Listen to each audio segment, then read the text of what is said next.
Welcome to Luca and Miguel. Enjoy the video. In this video, I will explain how to recharge your vehicle's AC system.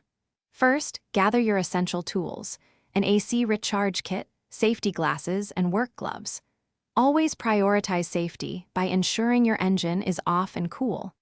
Then, locate the low-pressure AC service port under the hood. It is typically smaller than the high-pressure port and often marked with an L for low. Now, let's connect the recharge kit. Take the quick connect fitting on the hose and firmly attach it to the low-pressure service port.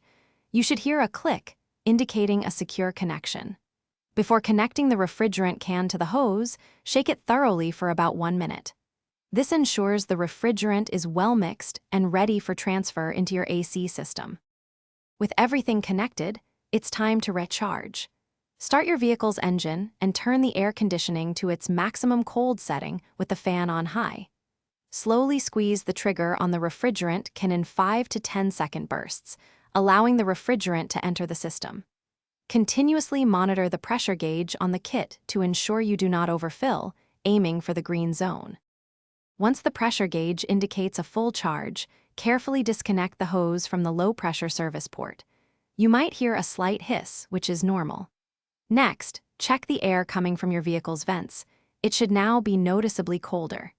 If your AC still isn't performing optimally, or if you suspect a leak, it is always best to consult a certified automotive technician for a thorough inspection. Thanks for watching and please subscribe. It's the best investment you'll ever make.